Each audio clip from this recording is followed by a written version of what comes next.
Hello. I hope you're all having a really good time. Today we're going to take a look at my team and how it's going for Gameweek 21.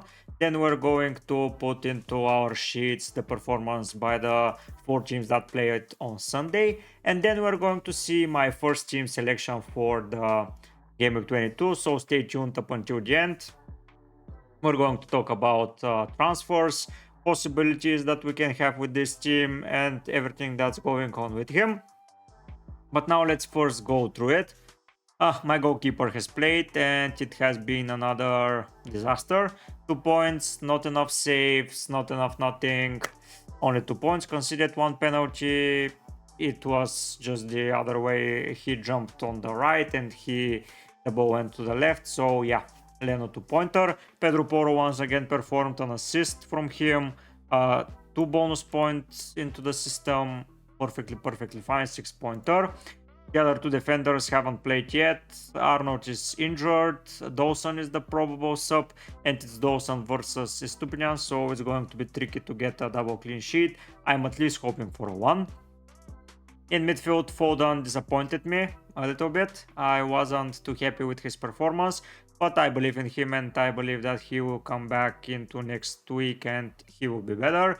Bowen hasn't played, most probably he wouldn't be playing, but Archer will come on for him. Saka is my captain, I'm deeply relying on him because the other players are just not performing up to par. Douglas Luiz, there wasn't a chance for him to score or to assist or anything, so yeah, we take those, a 3-pointer at least. Next week I'm hoping for a pen. Let's cross our fingers. They're playing against Newcastle, so it's quite possible, especially at home, and they will want revenge because in the first fixture of the season Aston Villa got destroyed by Newcastle, and I have a strange feeling that Aston Villa want to avenge them. Palmer did alright, a 10-pointer. Alvarez 2 points, he missed some sitters and I was really disappointed. I hope that Haaland returns pretty soon so I can transfer him out and go for Haaland. And Watkins, 1-pointer, he got a yellow card, a stupid yellow card, but a yellow card nonetheless. He didn't score, he didn't assist, the game ended 0-0, so it was a little bit disappointing. 26 points, I'm around 30k places down, which is okay, especially if my captain delivers. I have Stupinian. Basically all of the players that could hurt me apart from Areola and Swangi have played, and KGB scored the most points. Richarlison got a 7 or an 8. It's not a big deal. Who else? Rashford scored, but he wasn't a big danger. Gordon, yeah, he did alright. Bernardo Silva did alright. Oh, and Pascal Gross is having a game, so we have to see how that goes. But basically, the bigger hitters like Gordon, Richarlison, they all played, and it's nothing to be afraid of. And if Saka scores 2 or 3, it's good times for me. But let's wait and see how the game week will went. Everton and Aston Villa finished 0-0. Basically, Calvert-Lewin missed a sitter and Martinez saved it. Aston Villa got a goal overturned, so it's a 50-50 game. And United Spurs, I believe Spurs outplayed United, but they couldn't materialize their advantage. United scored basically with their only 2 shots on target. They were clinical, Spurs weren't, so the game ended 2-2. Now we're going to go to SofaScore and just put the data from that game. Let's go to Everton, it's going to be easier that way. We have the games from the FA Cup on 17, that's in 2 days. We can monitor once again Everton. We will do a full coverage of the games that happened in the FA Cup replays, so we will have more information, but for now let's focus on the lineup. So we go here. This is for Everton. Let's open Everton. Okay, so this is game week 21. Perfect. Let's make that bigger so you can all see it. Go in the middle, and that is Everton 0-0 to Villa. Oops, sorry. Okay, so this is the lineup that Everton went with. It was without Dwight McNeil because he was rumored to be out, but then he joined. Doucouré returned, which is good. Pickford did alright. He was alright for sure. The subs, only McNeil and Beto came on. Patterson didn't, Dobbin didn't. Gomez didn't. I was expecting Gomez to come on, but he just didn't. So yeah, from this game we will add to the transfer targets for sure at the end. I have players that can only add, and being Doucouré, he did alright. Pickford is an option, Brentwaite is an option, so I will add them for sure, but because they're cheap and they're getting some clean sheets, but the fixture run isn't amazing, but we'll have them in the short list. Let's see the average positions of the Everton players. So basically Doucouré is Doucouré? No, it's not Doucouré. So Doucouré played behind Garner even, but then Juma and Calvert-Lewin played up front. Garner was up ahead. Nothing too special to add here. I will add that Calvert-Lewin missed a sitter, so to remember that. Case, why is this boat? Come on. Come on. Solid defensively. CL missed a sitter. Something else. No, I wasn't too impressed by anything else. The formation was like 4-5-1 basically, so a 4-5-1, and that's it what we can add for Everton. Now let's go and add for Villa, because it's a team that played in that game as well. So we can go like that. Game week 21. Go in the center. So going in the center, it's Everton 0-0 to Villa.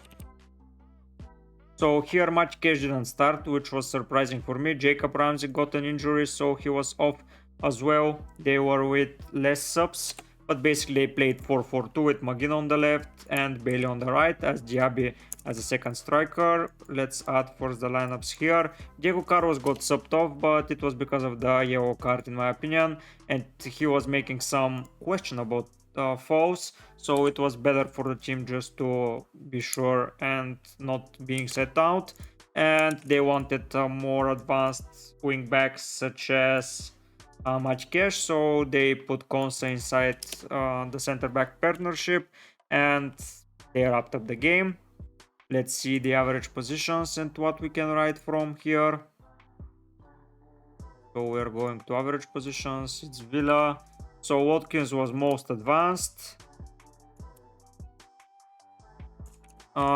This is here because McGinn, I believe, went on the right. So 4-4-2. Diaby shadow striker.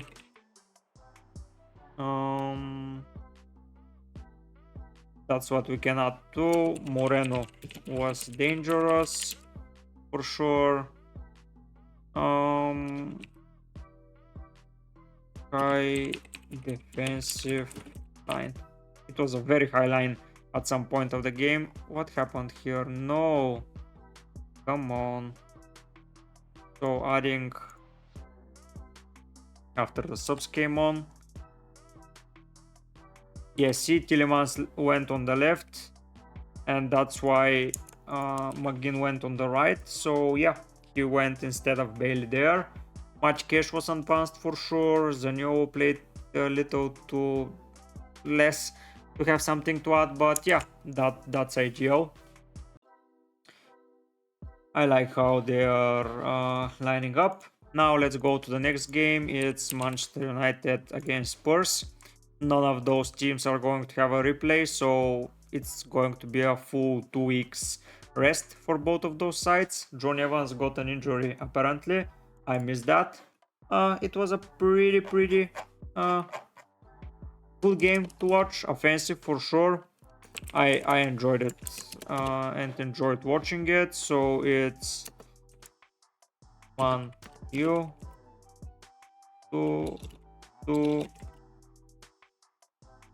against Spurs. So this was Manchester United's lineup. Diogo Dalot played a good game. Wan-Bissaka played a good game. In the first half, Rashford played a good game. They were far better in the first half. In the second, not so much. They didn't have anything too dangerous, as you can see here. Yeah, the second half was all about Spurs. Let's add the subs. Alessandro Martinez returned from injury. Casemiro is on the bench, so I believe good things are going to happen to that lineup, especially if Mainu and Casemiro play together. Sorry about that. Okay, now let's go and see the average positions, and then we're going to add up some players to the transfer target list when we finish up with Spurs as well. But let's take something from that game. Rashford was far more offensive than Garnacho this game, so I will put that. Rashford played well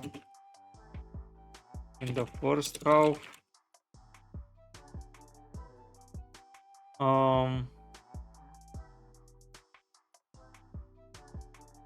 Solid defensively.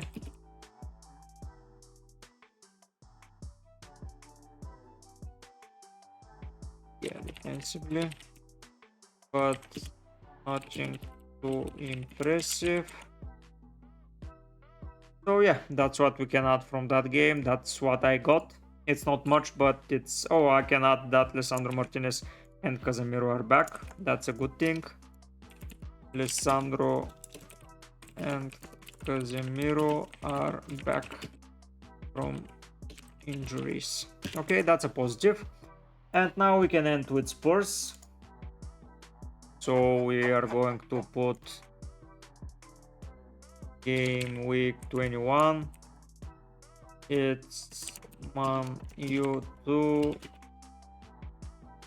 Spurs. Okay, now let's put the Spurs lineup. I hope you enjoyed this type of content. If you do, please show your support by writing down a comment, liking the video. If you feel that my content is relevant for you, even subscribe. So yeah, all of your help is much appreciated. Mickey Van de Ven picked up another slight injury. I don't know how big it is, but they have now Dragusin that can cover up for him, so it's even better. Their defensive pair returned to their best, but they are without a midfield. So yeah, it was a tricky game for them for sure. More than half of the starting lineup is gone. Kulusevski was missing. Look at Timo Werner. So Werner did alright. He was more advanced than Johnson. Half of midfield and forward line was missing, and they played really well.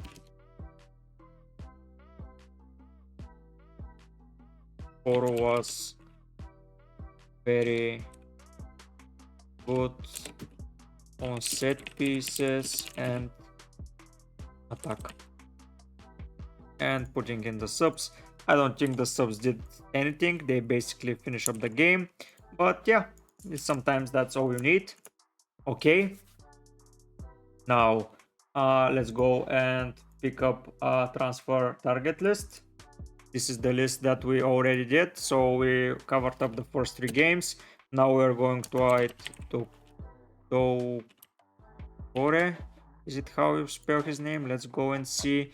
And then we're going to look at how my team is looking. Kore, yes, he is 5.5 M. Okay, from Everton, let's add and Brentwaite. I like him as a cover up. Let's copy that name because it's very hard for me to... Brentwaite, he is 4.1 M. That's a good price for a 5th place midfielder, but he's not such a big transfer target. Here we add Watkins. For me, he is a very solid transfer target, like 8.9, but it's all worth it. Douglas, who is 5.6 if I'm not mistaken. Let's check if I'm alright with the prices. Yes, Bailey played alright. I didn't enjoy how Diaby played, so I'm not putting him in the team, but Bailey did alright for sure. He was okay. Then from the Spurs game we should add Richarlison for sure. Richarlison was 6.9 M. Poro for sure. He's doing really well. And on those set pieces until KDB returns, so that's a good thing to have in mind as well. Who did else from Spurs? Werner. Let's add Werner to the short list. He did not play poorly. For sure, he missed a difficult chance to miss, but he was ready for that chance. Someone else. I will put Rashford for sure. He did alright, so with that picture on coming up, he's going to do alright. 8.4, so we go to 8.4 M, and the final guy we're going to put is Højlund, so 6.8. okay, 6.8 M. So yeah, that wraps up the transfer list. Now let's go and see what you most probably have been waiting for, my team selection for game week 22. In goal, I will be opting for Leno. He has a game against Everton while Turner is playing against Arsenal, so for sure I'm picking Everton. In defense, if Arnold is back, I will be playing him, but if not, I will be putting in Dawson against United. I feel that they can get a slight clean sheet. Let's hope so at least. Poro remains and Estupiñán remains, of course. They are having the two of the four worst sides of in the Prem right now, in my opinion. Maybe 5, okay, but yeah, they are playing alright. Foden is staying for sure. Bournemouth at home for Bowen if he's back. Saka, he's not going to be my captain, but he's going to remain to the side. Douglas Luiz and Watkins remain in Palmer, even though it's against Liverpool. A penalty can occur. They are going to finish 0-0 or 1-1 like they are always tending to do, but for me they are going to have a good game. And Tavares against Burnley. So that's for the start. I have one free transfer and 10.9 in the bank, so it's going to be either Alvarez for Haaland, if Haaland is back, or it's going to be Bowen out, if Bowen is out, and I'm going to get either Gordon or Richarlison or someone else who develops well. I'll be monitoring if Salah returns soon, because they finished 1-1 in the AFCON. As you can see, those are the results from yesterday. Let's see them. So here Egypt 2-2, not 1-1, 2-2, but it's again Ghana and Cape Verde. Cape Verde is already with 3 points. Ghana is a strong contestant, so that was the easiest game for them, but they flopped it. From Nigeria, I don't think there is someone. From Senegal, they won today, so Jackson is not coming back, but yeah, I believe that Salah may return pretty soon, but if he returns, is he going to be sad? Is he going to be well? So basically, if Bowen is alright and Haaland is not yet, I will be not doing any transfers, because I will be saving it and then I will do a double, because I have two City players. I'll have Bowen against Bournemouth, so all will be Gucci. By the way, if you're planning to do a wildcard draft, I've already prepared such in my latest video, so you can go to my channel and watch it. It's a pretty good draft for the wildcard. I believe most of the players are pretty common, but I have some tricky picks here and there. I hope you enjoy it. I think that will be all for today. I hope you enjoyed this one as well. So I will see you tomorrow with another video. We'll see what we're going to discuss, but I have some ideas. Wait and see for them. But for now, guys, I'll be heading out. Bye.